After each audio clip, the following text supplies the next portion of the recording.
Bismillahirrahmanirrahim. Assalamualaikum warahmatullahi wabarakatuh. Alhamdulillahilladzi hadana lihadza wa ma kunna linahtadiya laula an hadanallah. Asyhadu an la ilaha illallah wahdahu la syarikalah wa asyhadu anna Muhammadan abduhu wa rasuluhu la nabiyya ba'dah. Rabbi shrah li sadri wa yassir li amri wahlul 'uqdatam min lisani yafqahu qawli. Alhamdulillah, bersama saya lagi dengan Muhammad Hamdan Al-Ghazali dalam Tauhid Metafisik.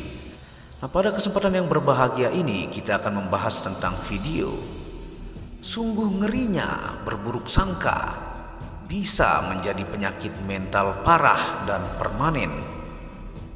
Tonton video ini sampai selesai supaya Anda mengerti, tidak gagal faham dan tidak menjadi fitnah karena kegagalfahaman Anda. Sungguh ngerinya berburuk sangka. Buruk sangka bisa mengganggu kesehatan mental dan jiwa. Karena jika seseorang berburuk sangka terhadap orang lain, maka selama itu pula hidupnya tidak tenang dan akan selalu gelisah. Imam Al-Qurtubi menerangkan kepada kita bahwasanya buruk sangka itu adalah melemparkan tuduhan kepada orang lain tanpa dasar yang benar, yaitu seperti seorang menuduh orang lain melakukan perbuatan jahat, akan tetapi tanpa disertai bukti-bukti yang membenarkan tuduhan tersebut. Allah Subhanahu wa Ta'ala berfirman dalam Quran Surah Al-Hujurat ayat 12 yang artinya, "Hai orang-orang yang beriman, jauhilah kebanyakan purbasangka atau kecurigaan, karena sebagian dari purbasangka itu dosa, dan janganlah mencari-cari keburukan orang lain, dan janganlah menggunjingkan satu sama lain. Adakah orang di antara kamu yang suka memakan daging saudaranya yang sudah mati? Maka tentulah kamu merasa jijik kepadanya, dan bertakwalah kepada Allah, sesungguhnya Allah Maha Penerima Taubat lagi Maha Penyayang."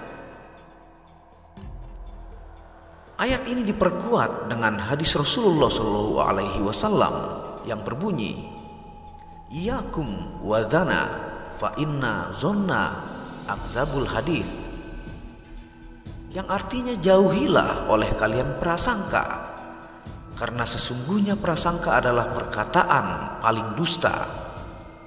Muttafaq alaih sahih. Dalam kehidupan sehari-hari kita seringkali menemukan peristiwa seperti ini. Bahkan boleh jadi diri kita pun tidak luput melakukannya, baik disadari ataupun tanpa disadari. Hanya karena omongan teman mengenai diri orang lain, kita bisa dengan mudah terpancing untuk turut berprasangka buruk tentangnya. Jika sudah demikian, maka hidup kita tidak akan tenang. Mengapa? Karena kita jadi mudah menilai bahwa orang lain adalah zolim ataupun jahat. Kepada orang tertentu yang kita buruk sangkai, kita akan bersikap dingin atau menghindar, karena kita menduga bahwa dirinya zolim atau jahat sehingga kita menghindarinya. Padahal sebenarnya belum tentu seperti itu. Bahkan sangat mungkin sangkaannya itu keliru. Dalam situasi seperti itu, maka yang rugi siapa? Tidak lain dan tiada bukan yang rugi adalah diri kita sendiri. Kita rugi karena terganggu ketenangan kita. Dan kita bertambah rugi lagi karena buruk sangka mendatangkan dosa pada diri kita sendiri. Na'udzubillahi min dzalik. Dalam Ihya Ulumuddin, Imam Ghazali menjelaskan bahwa buruk sangka atau suuzon adalah haram sebagaimana ucapan yang buruk. Keharaman suuzon itu seperti haramnya membicarakan keburukan seseorang kepada orang lain. Apa yang Al-Ghazali maksudkan adalah keyakinan hati bahwa suatu keburukan tertentu terdapat dalam diri orang lain. Bisikan yang hanya terlintas sedikit saja, maka itu dimaafkan. Sedangkan yang dilarang adalah menyangka buruk, di mana persangkaan adalah sesuatu yang diyakini di dalam hati. Jikalau berprasangka buruk terhadap sesama saja sudah mendatangkan dosa, maka apalagi jika buruk sangka itu ditujukan terhadap Allah Subhanahu wa Ta'ala. Seperti apa berburuk sangka kepada Allah itu? Bentuk-bentuk contoh suuzon kepada Allah Subhanahu wa Ta'ala adalah sikap putus asa dari rahmatnya, merasa diri tidak disayangi olehnya. Juga sikap tidak menerima takdir, menganggap Allah tidak adil, menganggap doanya tidak akan dikabulkan, dan menganggap kaum muslimin akan tetap dalam keadaan kalah dan kemenangan akan selama-lamanya berada di tangan orang-orang kafir, serta masih banyak contoh lainnya. Sedangkan Allah Subhanahu wa Ta'ala dengan sangat tegas memperingatkan kita untuk tidak berburuk sangka padanya. Dalam salah satu hadis qudsi disebutkan yang artinya, "Aku senantiasa berada pada prasangka baik hambaku, dan aku akan bersama dia ketika ia mengingatku atau berzikir kepadaku. Kalau ia mengingatku dalam hatinya, maka aku akan mengingat dia dalam diriku. Bila ia ingat diriku di tempat ramai, aku akan mengingatinya di tempat keramaian yang lebih baik daripadanya.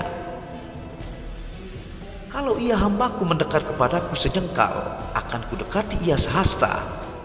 Kalau ia mendekat kepadaku sehasta, maka aku dekati dia sedepa. Dan bila dia datang kepadaku berjalan, aku akan mendatanginya dengan berlari." Hadis riwayat Bukhari Muslim. Mungkin kita bertanya-tanya di dalam hati, lalu bagaimana cara kita membedakan antara sikap waspada dengan buruk sangka? Pertanyaan seperti ini sangat wajar muncul di dalam benak kita, karena memang sangat halus perbedaannya, dan juga sangat mudah sekali prasangka terbersit di dalam hati kita. Sebagaimana sudah disinggung di atas bahwa Allah akan memaafkan prasangka buruk yang muncul hanya selintas saja di dalam hati yang kemudian dilupakan. Karena manusia adalah makhluk yang lemah yang tidak mampu menghalang-halangi munculnya kilatan prasangka yang muncul secara tiba-tiba saja di dalam hatinya.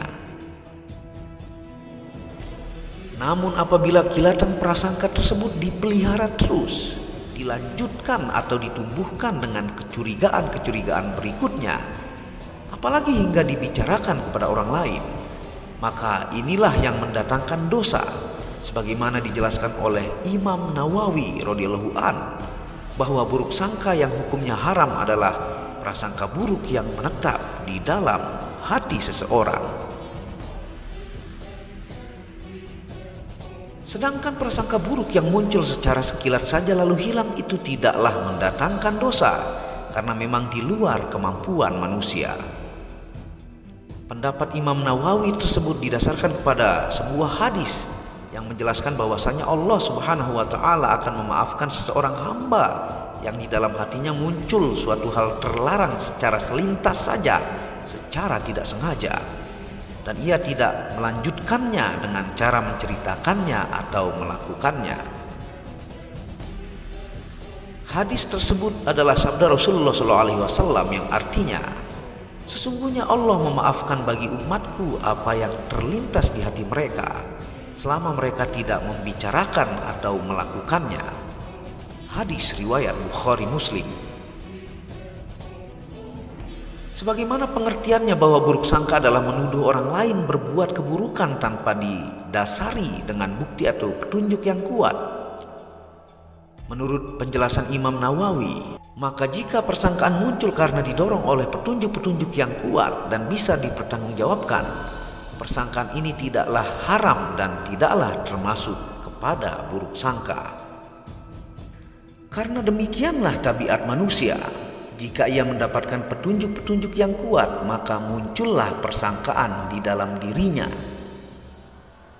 Dalam hal buruk sangka kepada Allah Subhanahu wa Ta'ala, hal ini biasanya terjadi manakala seseorang ditimpa kesulitan hidup. Ketika doanya tidak juga terkabul, keinginannya tidak juga terwujud, maka ia kecewa. Ia putus asa dan beranggapan bahwa Allah Subhanahu wa Ta'ala tidak mau mendengarkan doanya, tidak menyayanginya. Dalam situasi itu biasanya seseorang menjadi gelap mata dan buta hati. Ia lupa pada sekian banyak pemberian Allah yang terlimpah pada dirinya selama ini. Ia lupa pada penjaganya, pemberian dan kasih sayang Allah yang tiada pernah bisa terhitung di sepanjang hidupnya. Sejak ia dalam rahim ibunya hingga ia lahir, tumbuh dan berkembang. Padahal ketika doanya tidak terkabul saat itu, maka itu sesungguhnya bukanlah tidak dikabulkan oleh Allah Subhanahu wa Ta'ala, melainkan Allah menundanya dan mengabulkannya berupa kebaikan di akhirat kelak. Atau Allah akan mengabulkannya dengan cara menyelamatkan dirinya dari keburukan. Rasulullah SAW bersabda, "Tidaklah seorang muslim memanjatkan doa pada Allah selama tidak mengandung dosa dan memutuskan silaturahim, melainkan Allah akan beri padanya 3 hal. Yang pertama, Allah akan segera mengabulkan doanya. Yang kedua, Allah akan menyimpannya baginya di akhirat kelak. Dan yang ketiga, Allah akan menghindarkan darinya kejelekan yang semisal." Para sahabat lantas mengatakan, "Kalau begitu kami akan memperbanyak berdoa." Nabi Shallallahu Alaihi Wasallam lantas berkata, "Allah nanti yang memperbanyak mengabulkan doa-doa kalian." Hadis riwayat Ahmad. Sifat manusia yang selalu tak pernah puas mengakibatkan selalu bermunculan keinginan demi keinginan. Manusia mengira bahwa segala hal yang ia inginkan itu memang baik baginya. Setelah punya motor, ingin punya mobil. Setelah punya mobil, ia ingin punya mobil yang mewah. Setelah punya kontrakan, ia ingin punya rumah.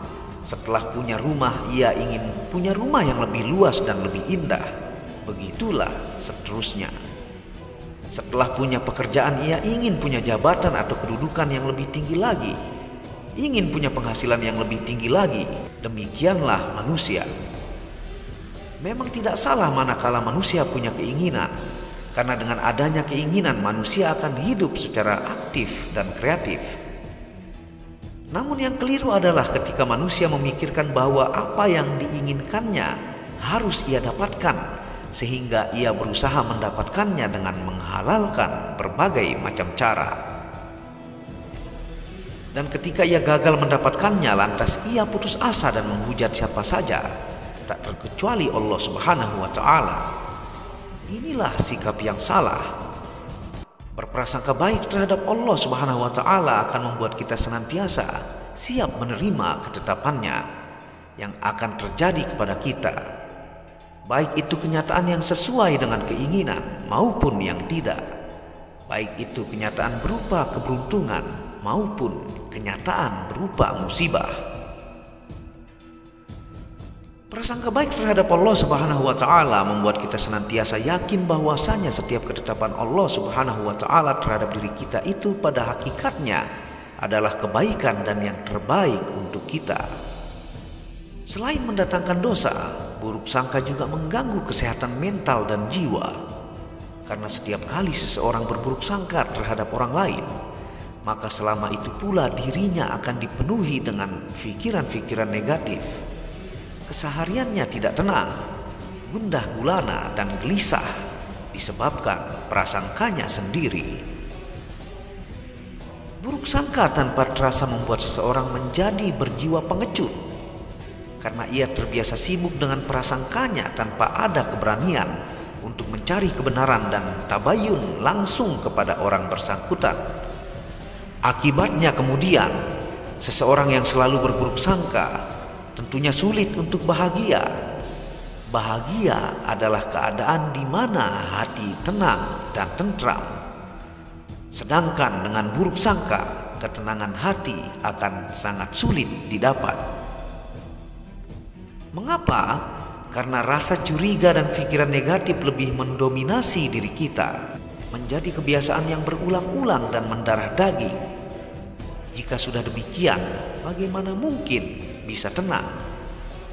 Semoga kita terhindar dari sifat buruk sangka sehingga tenanglah hati kita dan bahagialah hidup kita.